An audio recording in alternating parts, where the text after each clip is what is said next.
Caroline Brooks still remembered the shattering day 18 years ago when her toddler vanished from Little Acorn Daycare, a loss that had stolen the most precious part of her life. That fateful day, as her world crumbled into despair, she never imagined that, many years later, an unexpected glimpse in a fashion magazine would bring a flicker of hope. One quiet afternoon, while Caroline worked at the Raleigh Public Library, breathing in the familiar scent of paper and adhesive from well-worn books, she was methodically returning volumes to their rightful shelves. At the age of 45, her light brown hair now carried strands of silver. Yet, her hands moved with the same practiced precision they had maintained for 2 decades. The library, once her sanctuary and constant companion through life's most devastating chapter, had witnessed her heartbreak in every desperate moment that followed. While placing a cherished copy of a classic novel back on its shelf, a subtle movement at the entrance caught her eye. A young mother, likely in her late 20s, was struggling through the door, clutching a shopping bag in one hand and the tiny hand of a toddler in the other. The little girl, no more than 2 years old, bounced excitedly as her blonde pigtails swung like pendulums.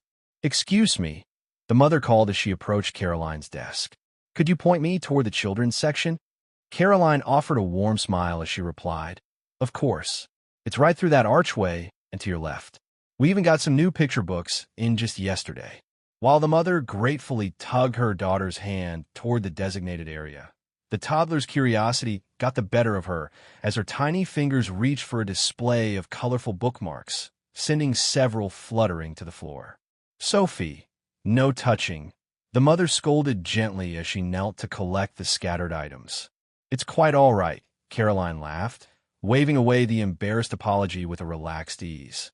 The child's wide eyes and toothy grin instantly rekindled memories of times long past, a reminder of the carefree wonder that had characterized both her daughter and, once, her own spirit. Those simple moments in the library quickly transported Caroline back to the terrible day when the phone call had gone unanswered. In the quiet basement among the stacks, she had missed 3 desperate voicemails from Little Acorn Daycare while her phone lay forgotten in her purse. When she eventually arrived for pickup, police cars already loomed outside with their ominous red and blue lights casting shadows across the playground. "There must be some mistake," she had insisted to a concerned officer as she tried to explain. "I'm just here to pick up my daughter, Emily Brooks." The gentle pressure of his hand on her shoulder and the way he quietly ushered her inside to view the security footage confirmed her worst fears. The grainy images showed a trusted staff member, a man later identified as Marcus Pledger, leading little Emily by the hand toward the playground gate. He checked the surroundings meticulously before quickly ushering the child into a waiting car. For months afterward, Caroline's every waking moment was consumed by the search. Her once vibrant marriage to her husband Michael could not endure the strain, and he moved out before the end of that painful year. Yet Caroline remained in Raleigh, fueled by the hope that somehow Emily would find her way back. She clung to the possibility of a breakthrough, even when the police found Marcus's lifeless body 2 weeks after the abduction, hanging from a tree in Pisgah National Forest, a death they dismissed as suicide, attributing it to overwhelming guilt. Despite the passage of years, every missing child flyer, every news article, and every taped photograph that bore Emily's distinctive port wine birthmark, a violet patch around her left eye shaped like a lotus blossom, kept Caroline's hope alive. In the midst of her daily routine at the library, Caroline's work came to an abrupt halt when her co-worker, Sarah, noticed she had been staring at a shelf for far too long. "Are you all right?" "You've been here for 5 minutes," Sarah asked with gentle concern. Blinking rapidly, Caroline simply replied, "I'm fine, just remembering." Sarah's expression softened as she knew well the silence that gripped Caroline during such reflective moments. "Why don't you head to the back room? We just received new deliveries this morning." Grateful for the reprieve, Caroline nodded, even as the kindness of a colleague still managed to catch her off guard after so many years of guarded solitude. In the back room, amid neatly stacked cardboard boxes by the receiving desk, Caroline retrieved a box cutter and began to open a package containing the monthly magazine subscriptions. The Atlantic, National Geographic, and several glossy fashion publications popular among the library's patrons. As she lifted a stack of magazines to log them into the system, one cover stopped her in midair. A copy of Vogue lay atop the pile, and on its cover, a striking image stared back at her. A young woman with a distinctive violet birthmark around her left eye, the very shape of a lotus blossom. The background featured a sunlit farm, and the model was dressed in an off-the-shoulder red blouse, paired with a patterned scarf and denim jeans, challenging every convention of typical fashion. The headline read, "The New Elegance." Caroline felt her knees buckle as she grasped the edge of the desk to steady herself, while her other hand instinctively covered her mouth. A gasp, the sound somewhere between awe and despair, escaped her lips. Though the face looked more mature now, with the roundness of childhood replaced by defined cheekbones and a strong jawline, Caroline recognized the birthmark with piercing certainty. For years, she had traced its curves with her finger as she rocked Emily to sleep, describing it countless times to police officers, sketch artists, and anyone who would listen after 18 long years of dead ends and fading hope. It was then that Caroline found herself looking directly at the woman on the magazine cover. With trembling hands, she flipped the crisp pages, the sound of the paper echoing her racing heartbeat. Inside, an editorial spread titled, "A Visual Ode to the Hands and Hearts That Keep America Growing," revealed candid snapshots of farm life across rural America. Each image exuded an authenticity rarely seen in high fashion, and amid these photographs, there she was again, the young woman, whom Caroline had long believed to be her missing Emily, appeared in a full-page photograph. The picture, taken at a farm in the countryside, captured the subject in a spontaneous moment, looking over her shoulder at the camera in perfectly styled rural attire. Sunlight danced in her light brown hair, illuminating strands of honey gold that Caroline recognized from her own reflection. And unmistakably, the same delicate birthmark was present. The caption beneath the image identified her as Emily Wells, 20, at Anderson Farm, a name that did not match the one Caroline had always known. With a deep, steadying breath, Caroline began to read the interview snippet that accompanied the photographs, her voice growing stronger with each word. Determined to pursue this new lead, Caroline glanced at the clock. It was well past mid-afternoon, and immediately reached for her cell phone. Her fingers searched for the number of Detective John Carter, the lead investigator on Emily's case from long ago. Although he and Caroline had gradually lost touch over the years, she still clung to the hope that he would be the one to help her unravel the mystery. The call, however, went straight to voicemail. Unwilling to delay any longer, Caroline gathered her purse, her beloved magazine, and rushed to the front desk. With a strained voice and eyes filled with barely contained emotion, she told Sarah, "I need to leave now." Sarah, reading the unspoken urgency in Caroline's face and glancing at the magazine clutched in her trembling hands, quickly arranged for someone to cover her shift.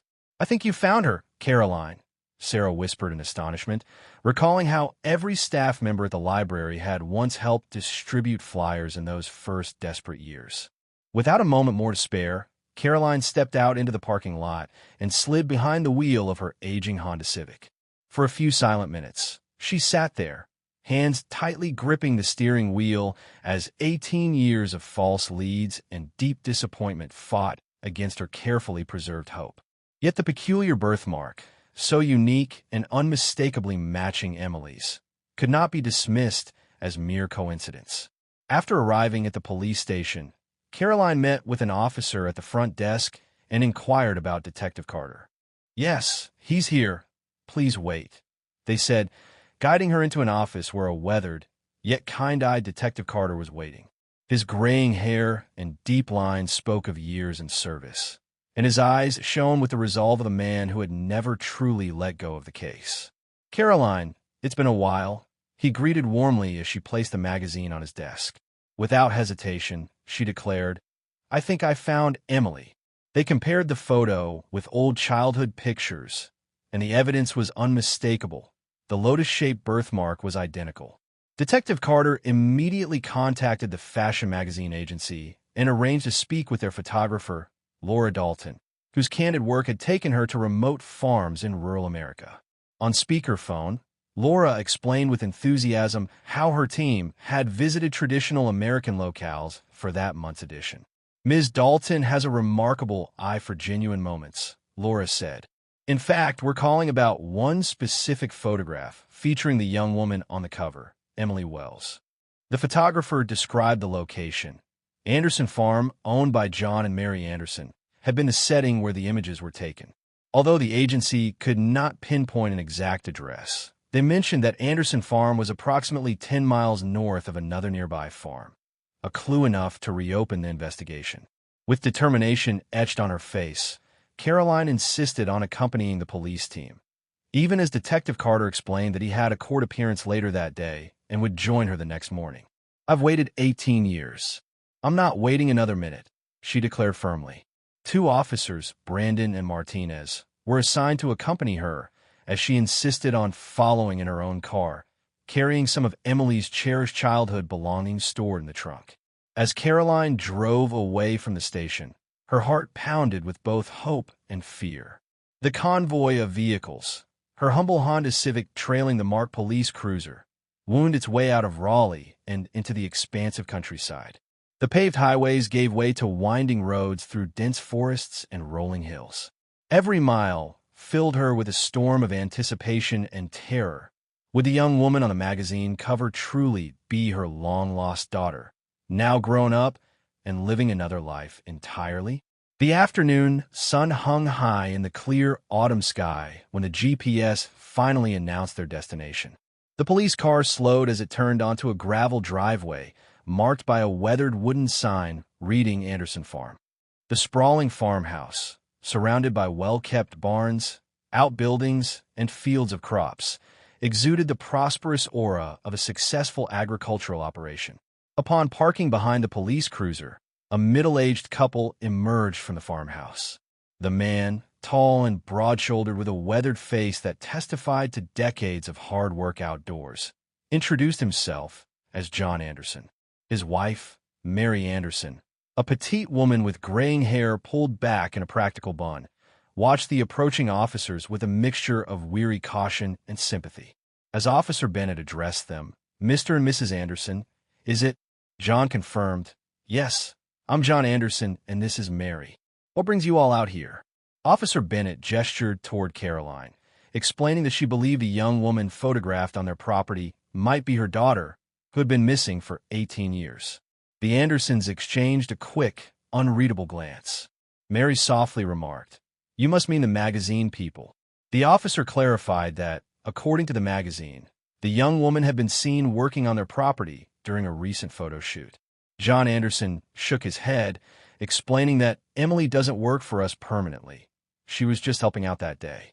We rotate day workers weekly from other local farms. Unable to contain herself any longer, Caroline stepped forward and said steadily, "My daughter had a distinctive birthmark around her left eye.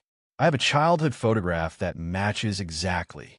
Mary Anderson's eyes filled with genuine sympathy as she studied the photo, while Officer Bennett and the others listened attentively.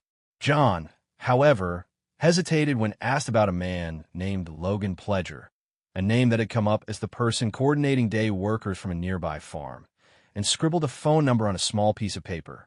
"I don't know exactly where he lives. He's somewhere in the mountains," he admitted reluctantly. The officers agreed to inspect the property further, and while Caroline sat in her car, studying the Andersons' measured responses, she felt that something in their manner was off. Their precise language and guarded posture suggested they might be hiding important details. With a heavy heart yet determined mind, Caroline started her engine and left the Anderson farm, her thoughts racing with unanswered questions. As she drove, her emotions oscillated between hope and mounting frustration. Soon, she came upon a modest roadside motel lit by a flickering neon sign reading Pine Ridge Motel, vacancy. The single-story establishment boasted a dozen rooms, and Caroline parked in front of the office. Stepping out after a long drive, she was greeted inside by a warm middle-aged woman with bottle red hair and reading glasses. "Can I help you?" the woman asked while putting aside a well-worn paperback. "I need a room for the night," Caroline replied. The price was modest, $1.29 with cable TV and hot water, and the woman introduced herself as Dolly, the owner. While filling out a registration card and handing over her cash, Caroline noticed a flyer on the bulletin board advertising local attractions. One image, featuring a rustic building with strings of lights and a wooden deck, caught her eye. "What's that place?" she inquired. Dolly explained, "Oh, that's Miller's Tavern. It's a popular spot around here, just across the road. They have great food, live music, and even comedy nights that always draw a crowd." Caroline accepted her room key with a plan slowly forming in her mind. Later that evening at Miller's Tavern, a warmly rustic setting with wooden walls adorned by vintage farming equipment and taxidermy, the atmosphere was lively despite the weeknight. As Caroline sat at the bar, sipping a club soda, a young bartender introduced himself as Brandon. With an easy smile and genuine warmth, Brandon remarked, "First time at Miller's, huh?" Caroline admitted she was from Raleigh and was searching for someone very dear to her heart, her daughter, Emily. In that moment, Brandon's eyes shifted subtly as he recalled the name and added with quiet intensity, "I might have a lead. I remember a young woman with a striking birthmark who worked as a day worker on a nearby farm. My own mother, who once worked at a daycare, mentioned a name, Marcus Pledger." Brandon's voice softened as he recalled his own childhood memories, and Caroline's heart skipped a beat when he mentioned that he believed his late mother had been involved in a tragic event that haunted both their families. Confusion, sorrow, and determination mingled in the air as Brandon hesitantly revealed further details about a connection to a man named Logan Pledger, the coordinator of day workers who had, according to local rumor, been involved in a heartbreaking betrayal. The conversation grew even more charged as Brandon's recollections deepened. He admitted that when he was young, his mother had spoken about debt collectors and a terrible act that led to her untimely death. His words filled Caroline with both grief and the sudden realization that the mysterious Logan Pledger might be directly tied to the tragedy of her daughter's disappearance. In a burst of emotion, Caroline showed Brandon the magazine with the cover image, a woman with the unforgettable violet birthmark. Their eyes met over the image of what might be her long-lost Emily, now identified in the magazine as Emily Wells. Brandon's face hardened as he recalled that his own mother had maintained an unyielding silence about the day when security cameras at Little Acorn Daycare had captured her leading a child into a waiting car. As Brandon and Caroline pieced together the fragments of their intertwined pasts, it became increasingly clear that the Andersons and the local day worker arrangements might have concealed far more sinister secrets than anyone had imagined. Before long, an unexpected confrontation took place at the Anderson farmhouse. After following a narrow dirt road on which Caroline and Brandon eventually found a small farmhouse with several outbuildings, the mystery deepened. As they approached, a vehicle emerged ahead, a sedan that Brandon believed belonged to Logan Pledger. Following cautiously, Caroline and Brandon saw a modest farmhouse surrounded by a small vegetable garden and a fenced pasture where goats grazed in the moonlight. Parking a short distance away, Brandon called out to his father, "Dad, what are you doing at the farm this late? I saw you leaving your house earlier." A tall man, with dark hair streaked with gray, stepped out of his car. He introduced himself as Logan Pledger, although his tone was measured and confused when confronted by Brandon and Caroline. The tense exchange escalated when Logan vehemently denied any involvement in an abduction, insisting that his wife had never kidnapped anyone. Yet the evidence of a security camera, spoken softly by Caroline, proved damning. A recording that had shown the daycare worker, none other than Marcus Pledger, leading Emily away. Voices rose, accusations flew, and just as the standoff threatened to spiral out of control, a young woman appeared on the farmhouse porch. With a delicate but unmistakable presence, she was soon identified by her distinctive violet birthmark, exactly the same as Emily's.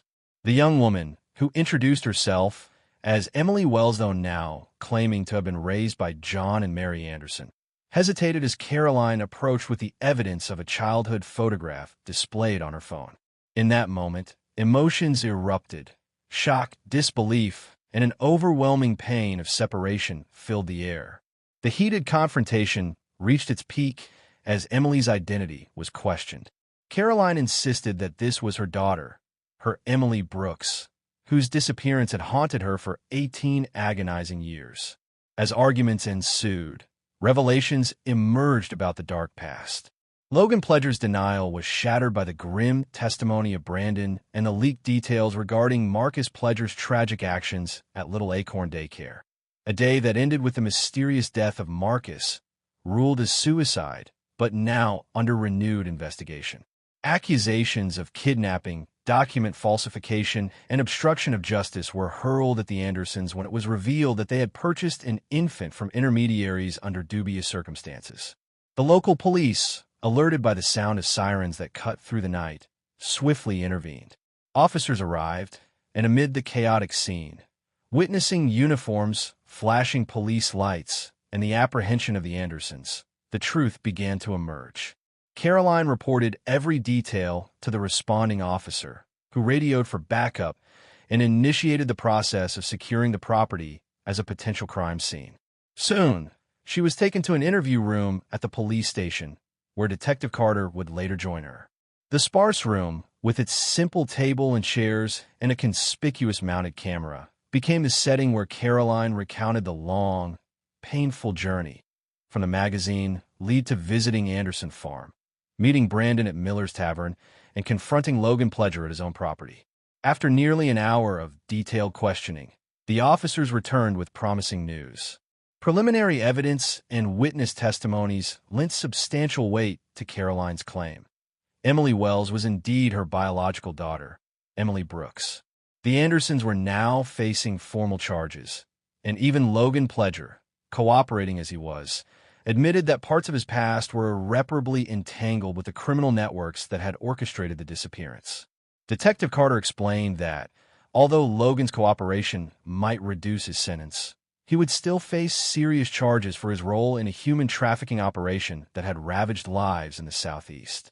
When Caroline asked what would become of the case of Marcus Pledger's death, the officer confirmed that an investigation would be reopened based on new evidence. In the interim, Caroline was told that Emily, now an adult free to make her own decisions, would soon be allowed to speak with her directly. Later that night, in the quiet waiting area of the police station, Caroline sat alone with a paper cup of lukewarm coffee. Her eyes remained fixed on the hallway door, her heart pounding with both hope and trepidation. The oppressive silence was finally broken when the door opened to reveal Emily.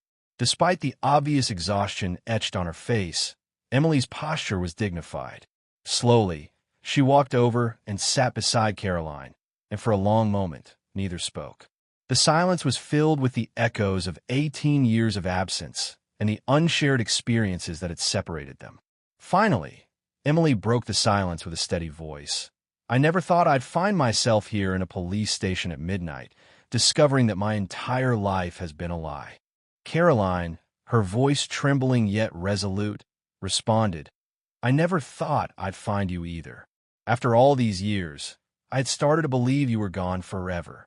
Emily explained how those who had raised her, John and Mary Anderson, had isolated and controlled her from the outside world in the name of protection. Despite their care, the truth was that they had stolen her identity and hidden her past. When Caroline asked how Emily had even appeared in that magazine, Emily admitted that it was an accident. The photographer Laura Dalton had been capturing images of a nearby farm, got lost, and ended up photographing her in the fields. A small, proud smile briefly touched Emily's lips as she recalled the moment, adding, "I always knew that my birthmark was unique. It made me photogenic."